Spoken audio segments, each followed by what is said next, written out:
The new persistent universe will offer multitudes of opportunities for consumers to play, watch, shop, and engage with content, characters, and stories from Pixar, Disney, Marvel, Star Wars, Avatar, and more. This will all be powered by the Unreal Engine. Holy crap. Cool. All right. Next, we have a lot of Disney news, right? A lot of Disney. We have a couple of Disney stories this week. What's going on with Disney this week, Xander? Yeah, lots of Disney news this week. I snuck in a third story for you, Runt. So oh boy, stay tuned. Just really briefly on earnings. I'm not a Disney earning expert, but I do want to get some top line stuff. Revenue was basically flat for the entire business year over year for Q4, $23 billion. Operating income was up from $3 billion in Q4 2022 to $3.8 billion in Q4 2023. Performance varied pretty drastically by business segment, and they sliced the segments on all sorts of industry ways. We're not going to go super deep, but a couple of things I'll say is parks are hit all-time high, $9 billion.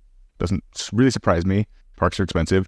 Linear TV is down. Okay, that makes sense. And then they're moving towards profitability for the streaming segments, and they expect to hit profitability by the end of 2024. And if you look at, they're getting pretty close. I think the operating loss is in like the close to 100 million, maybe even in some places 8 figures. Like, okay, you're almost profitable.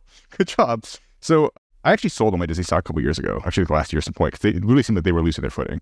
But with everything that's happening now and some of the other moves that we'll talk about in a second, it actually seems like, I don't know if the price is right, but I actually think Disney is pretty set up strategically for the next 5 to 10 years. Call it 5 years, we'll see. So what else have they done that's interesting?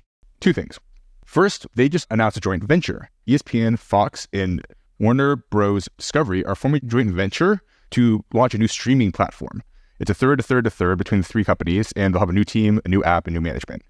So this just announced, we don't have a lot of details, but this seems like a really, really, really freaking good idea. What's holding the linear TV bundle together? It's sports. It's the only thing that anyone cares about that's still on sports, and like background noise, the old people watching Fox News, but like the vast majority of it is sports. And so what do? It's like, well, we cannibalize ourselves. We launch with basically the biggest suite of sports that anyone has ever seen, launch this new app. They're going to do, I'm pretty fucking sure, it'll be a percentage revenue based on the bundle of sports they control. ESPN is the biggest piece. The same way they suck the most money out of the cable bundle, they'll probably suck the most money out of this bundle. Seems pretty smart for Disney. We can probably advertise on it. What do you think, Warren? Yeah, there's a lot to unpack here. I mean, I was listening to some data on another news program recently where it basically talked about like the only thing that it's not even sports, it's just football specifically, which is the only sort of like mass consumption legacy television media that's still consumed. So it makes sense that they're making plays to double down on this. To your point of just like the overall health of Disney as a business, I mean, they're always in that bucket of too big to fail, which I think is even getting even more so with one of the other stories that we're going to touch on today about a particular investment that they made recently. Yeah. This is the big news, and I think this is really what got this on the docket for us this week. Disney is going to invest $1.5 billion in Epic Games. And I don't usually like to read snippets, but I think there's a pretty telling quote, so I'll try and read a snippet real quick. This is from Disney's version of the press release. There's 2 press releases. The Disney company and Epic Games will collaborate on an all-new games and entertainment universe. Disney will invest $1.5 billion to acquire an equity stake in Epic Games alongside this multi-year project. In addition to being a world-class game experience and interoperating with Fortnite, the new persistent universe will offer multitudes of opportunities for consumers to play, watch, shop, and engage with content, characters, and stories from Pixar, Disney, Marvel, Star Wars, Avatar, and more. This will all be powered by the Unreal Engine.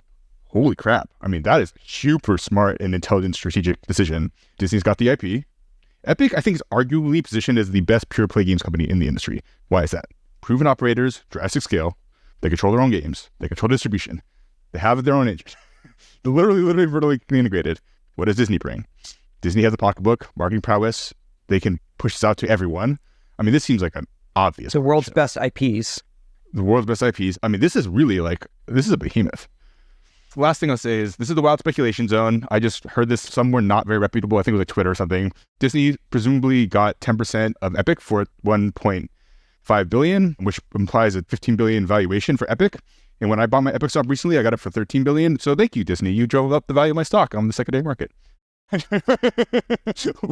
do you think? Yeah, there's a lot to talk about here. The first thing that comes to mind is, obviously this deal has probably been in the works for a while. And I can see like the internal pitch decks where it said metaverse in 2021 and it's the crossed out and the PR rewritten as now like the new universe they'll build together because we can't say metaverse in good company in 2024. But that's really what they're talking about. Arguably, Fortnite is the most successful modern metaverse. And that's what Disney is talking about building out with them here. Right. brilliant move. Correct me if I'm wrong, but I don't think Disney owns outright best-in-class, like god-tier game developer. They have none. I think they've shut down the division twice, and I think it's completely outsourced now. Which, was the Epic's the right person to outsource it to.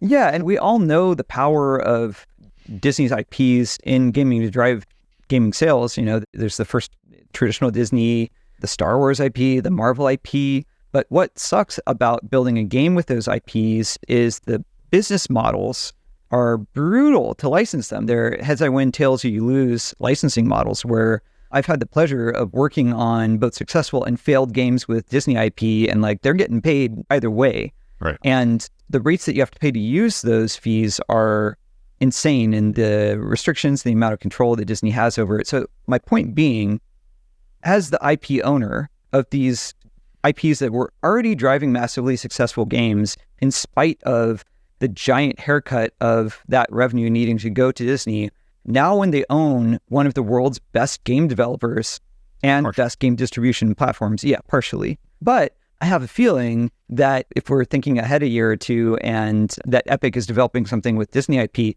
I bet they have a little more favorable terms for licensing Star Wars than a game company does today. Well, also optionality around what happens to Epic next, which is something I hadn't thought about until right now. But it's like, it's not crazy to imagine 5 years they buy them. That It's pretty fucking smart, actually. Yeah, I mean, when we think of Disney plus Epic, if they were to fully merge, if there was full acquisition at some point, you have the power here to have a gaming platform behemoth that is as meaningful as Apple's overall power in the space right now, I would argue. It's fascinating. I think it's really, really smart. Warren, I don't know if you read the press release, but did you know that we are mentioned in it? Tell me more, Xander. Deep in the press release, it says, Disney mobile games have 1.5 billion global installs. Hey, we did some of those. Just for the audience, we worked on a Disney launch, was it 2 years ago? Yeah, we've got a couple of Disney IP games that we do or have done work for. I'm not sure entirely which ones we're not allowed to talk about publicly, so we'll be not super specific right now. Yeah, I mean, I think overall, strategically, really, really good decision. Do I buy back into my Disney position? Ugh, God, I don't know. It seems a little expensive. But strategically, I think I was really concerned. I literally sold their position because I was like, this is garbage. But then between cost cutting, real life entertainment increasing, they seem to have a plan for managing the decline of linear television, specifically with the sports component, which is the most profitable component. Hulu and Disney Plus, while I think are stagnant, if I recall exactly, they will grow over time. They're raising prices. They keep emailing me about how they're going to lock out people from using my account if they're not in my household and stuff like that. They'll make money there. And then the thing they were missing was games business. And like, okay, they have a games business now. So, I mean, it's theirs to lose. I mean, they're in a really, really, really solid position. All right. I think that's the show this week, right? That's everything that happened in the world. All right. Thanks for checking out the show, everyone. As always, the podcast was brought to you here by our team at Upptic. Here at Upptic, what do? We grow games. We boil it all down to 2 words, games growth. So we build software that streamlines, automates, and adds efficiencies to every part of the growth marketing puzzle. And then we have the workforce. We have a really rad group of people that develop the creative, run the marketing channels in really efficient ways as really trained operators, and then provide the data science and models needed to have the edge on your competition. So if you are building a game and trying to figure out the best way to get a massive amount of users into your game in a profitable, sustainable way, we're your folks for that. You can reach us on our website. That's upptic.com, upptic.com. If you enjoyed the podcast, please like and subscribe. It means a lot to us, and we'll see you next week. Or in Vegas. Talk soon.